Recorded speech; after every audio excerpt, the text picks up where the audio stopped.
Bismillahirrahmanirrahiim. Kusoo dhawaada Somali Tutorials iyo qeyb labaad oo ku saabsan cashirkii ugu dambeeyay ee functionska. Waxaan cashirkii ugu dambeeyay uga soo hadalnay functions iyo sida ay u shaqeeyaan iyo program ku saabsan. Isla cashirkaana waxaan uga hadlaynaa isla functionka ayaan uga hadlaynaa. Waxaana kusoo qaadanaynaa macnaha inaad fahantid sababta function loo isticmaalayo. Muhiimadda cashirkan waxa ay tahay sababta aan u isticmaalayna function. Sababtoo ah function waa wax aad u muhiim ah marka programmingska la isticmaalayo. qofka hadduu functionska si fiican u fahansan yahay programka ma dhibaayo sababtoo ah haddii program dheer loo diro waxa uu kala qaybsanaa functionska ayuu kala shaqeysanaa marka cashirkan marka ama programkan aan qorayno maxaan ku jeegareynaynaa programkan waxaan qoraynaa function aan rabnaa inaan isticmaalno oo noo jeegareysa haddii number tusaale ahaan oo kale hadda waxaan ognahay prime numberska oo kale numberada la dhaho prime numberska waa numberada laba ka bilowda 3 oo kale 5 oo kale 7 oo kale 11 oo kale 17 oo kale oo 13 aan dhaho 13 iyo 17 numberadana marka waxa la dhahaa prime numberska oo numberada la factorkooda hal ama iyaga naftirkooda bis uu yahay oo ah hal loo qaybin kara ama iyaga isku qaybsama wax kale oo u qaybsama malahan markii laga hadlayo factorka prime numberska waa la dhahaa waxa jiro number la dhahaa marka iyagana composite numberska oo iyagana ah sida tusaale ahaan oo kale afar ka bilowdaan 4 oo kale 6 oo kale 8 oo kale 9 oo kale numberada macnaha factorkooda hal iyo iyaga iyo ka badan leh oo factor badan leh ayaa waxa la dhahaa composite numbers kuwaas la dhahaa marka maxaa kamid ah tusaale ahaan oo kale 12 iyo wax sii soconaysa marka saas oo kale sii soconaysa composite numbers kuwaas la dhahaa maxaa ku soo haray 1 oo kale 1 maxay tahay neither prime number maahan nor mana ahan composite number maahan composite number na maahan oo okay marka function aan qorayna functionka waxaan rabnaa inay inta noo kala sheegto programka markaan qorno function waxaan rabnaa inaan isticmaalno mar walba waxa u gudbinaynaa data waxaan weydiinaynaa number aan u gudbinaynaa numberkaas inay soo jeegareyso inuu prime number yahay prime number maxaa waa hadii tusaale ahaan oo kale 2 5 3 5 7 11 muxuu ahaa okay 13 ka rabnaa meeshan 13 17 iyo wixii la simida 19 numberada ayaga isku qaybsama ama hal loo qaybin kara kaliya oo factorkoodu laba leh uu yahay composite numberka waxa factorkoodu ku u badan yahay oo iyaga macnaha factor badan leh sida tusaale ahaan oo kale 4 iyo 6 iyo 8 iyo 9 iyo 12 oo kale numberadaas iyada waxa la composite number la hal hadii la geliyo programkana waa inuu dhahaa neither prime number maahan composite number maahan function kan aan qorayna marka inaa fahamtid waa muhiimadda maahan inaa kala fahamtid numberada inaa kala fahamtid maaya laakiin waxa ay tahay functionka sida ay u shaqeynayso inaa ku fahamtid okay waxa leenahay programka meeshan ayaa waxa leenahay tusaale ahaan oo kale data type ayaan qaadinayna haddii xasuusatid functionka qaabka loo isticmaalo functionkan waxa u bixinaynaa tusaale ahaan oo kale check number ayaan u bixinaynaa check number ay jeegareynaysaa number maadaama ay jeegareynayso waa inay qaadataa numberka ay jeegareynayso oo integer ah integer marka waxaan leenahay tusaale ahaan numberka waxaan u qaadanaynaa x oo kale u qaadanaynaa waxaan dhahnaa marka functionkaas waa inay noo jeegareysaa okay integer ayaan isticmaalaynaa waxaan sameysanaynaa waxa la dhaho flag oo la mid ah 0 flaggan waxaan u isticmaali doonaa in uu noo sameeyo signal ahaan u isticmaali doonaa haddii action uu dhaco inuu macnaha la programka ka dhex arki doontaan waxaan leenahay marka for loop ayaan isticmaalaa waxaan leeyahay integer i waxay ka bilaabataa leeyahay ama number waxa uu ka bilaabaynaa maadaama aan rabno inaan jeegareeno prime number maadaama aan rabno inaan jeegareeno inaan dhahno oo kale muxuu ahaa 2 ka bilaabanaysaa ayadana waxay la mid tahay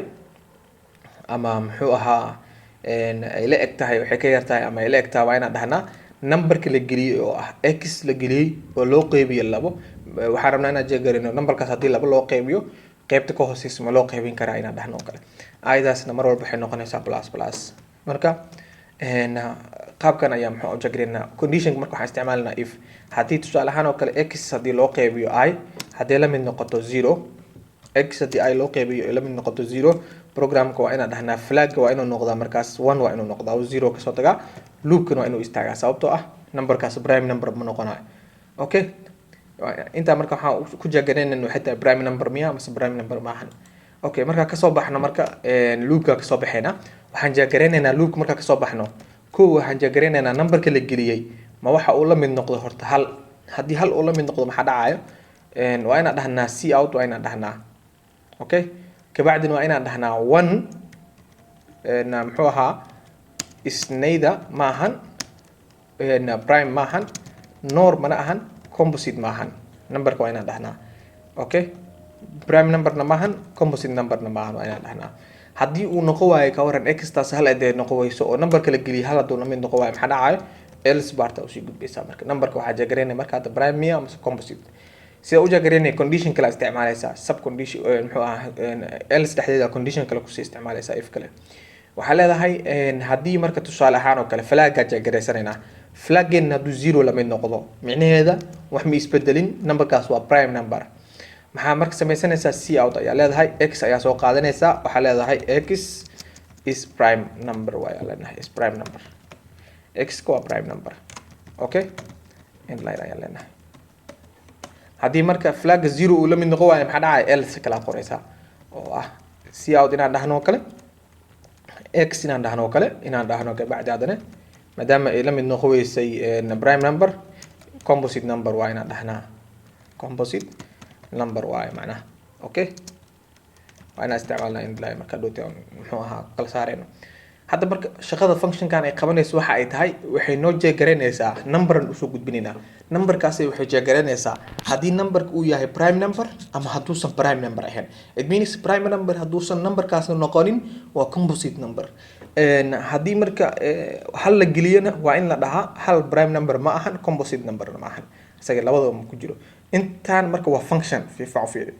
intaan waa function inoo sameynaysa shaqo ah number in noo jeegareyso. okay intaan imaanaynaa marka waxaan wacanaynaa marka functionkaas u wacanaynaa waxaan leenahay tusaale ahaan oo kale waxaan u wacanaynaa functionka wuxuu ahaa haddaan qaldanin jack number. okay numberka u gudbinaynaa tusaale ahaan oo kale waxaan leenahay hal ayaan gudbinaynaa. okay saa u fahantid mar labaad ayaan iyadii soo celcelinaa marka iyadii ayaan soo celcelinaa. okay aan dhahno copy paste iyadaan soo celcelinaa marka ilaa iyo dhowr mar aan mala soo celcelinaa. intan waxaan gelinaa tusaale ahaan oo kale 5 ayaan gelinaa si aad u fahantid. inta waxaan gelinaa oo kale afar oo kale aan gelinaa.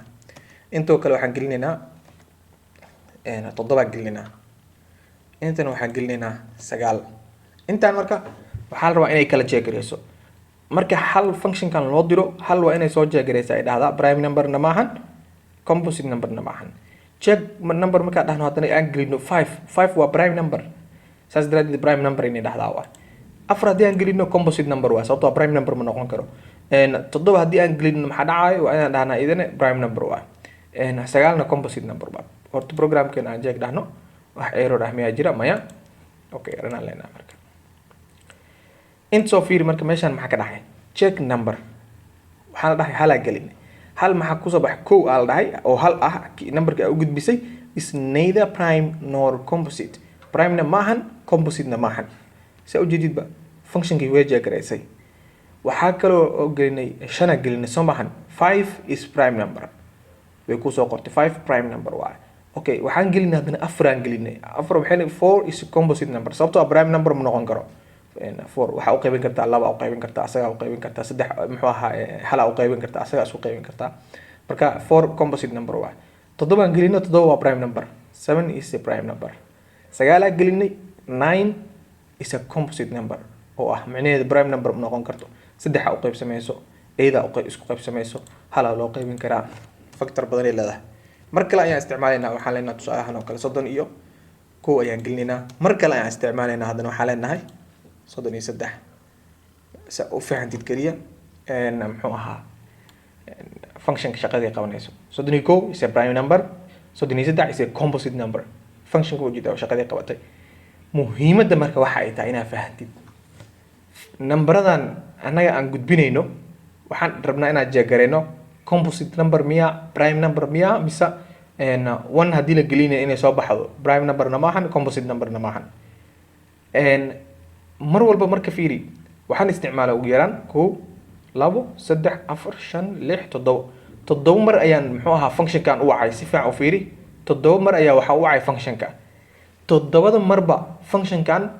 waxay noo qabatay number jeegareen. muhiimadda marka aan ka leeyahay programkan waxa ay tahay in aad fahantid muhiimadda aan ka leeyahay programka waxa waaye in aad fahantid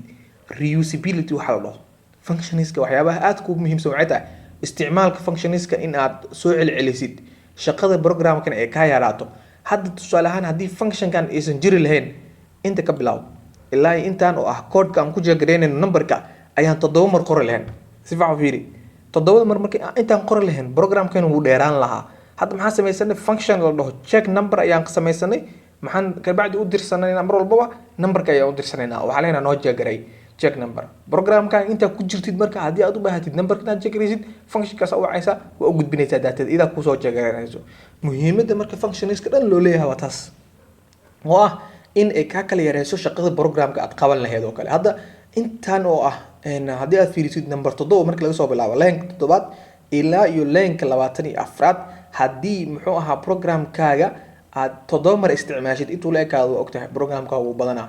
marka shaqadii yana kala yareeyay functions waxa la dhaho oo ah data type iyo function name-ka iyo parameter-ka iyo muxuu ahaa nidaamkii functionka user defined function alla ayaa raacaysa kabacdi maxaa sameynaysaa mar walba u baahatid ina muxuu ahaa data u soo gudbisid waa u wacaysaa bis function call alla kan marka maxaa la check number function call alla waxa u gudbinaynaa marka datadii ayaa u gudbinaynaa iyada noo soo jeegaraynayso kabacdi maxay sameynaysaa way noo soo celinaysaa option-ka hadii aad rabtid marka ina intaan user ka qaadatid data waa ka qaadan kartaa oo kale oo waxa dhigi kartaa oo kale tusaale ahaan oo kale user ka number ka qaadanayo oo kale oo user ka weydiinayo waxa leenahay oo kale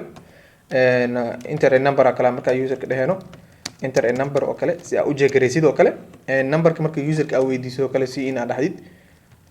userkii uu numberka geliyo waxa u wacaysaa functionka aha check number ayaa u wacaysaa kabacdina waxa u gudbinaysaa numberka userka uu geliyay oo muxuu ahaa qaabka userka looga qaatana waa qaabkan okay programkeena ran ayaa leenahay userka waxa la weydiiyay number inuu geliyo numberka tusaale ahaan oo kale waxaan gelinaynaa hadda 19 gelinaynaa 19 enter marka dhahdid 19 is prime number mar walba aad gelisid composite numberna waa sidaas oo kale muxuu ahaa tusaale ahaan composite number hadda ay tuso 15 oo kale gelinaa 15 hadii aan dhahno programka 15 is a composite number ayaa noo soo baxaysa muhiimadda marka aan ka leenahay programkeena maxay tahay in aad fahantid functions waxa la dhaho iyo function maxay tahay shaqada ay qabanayso oo ah reusability programka ay ku leedahay oo check numberkan hadda 7 mar hadda waxaan u jeeday 7daas marba intaan aan qori lahayn marka bedelkiis maxaa samaysanay function aan samaysanay functionkaas oo wacnay iyada marka noo jeegaraynaysa marka cashirkeena maanta aan uga hadlaynay sababta functions loo isticmaalo iyo muhiimadda ay leeyihiin waxa ay tahay ayaan meeshaas ku soo koobaynaa billahi tawfiiq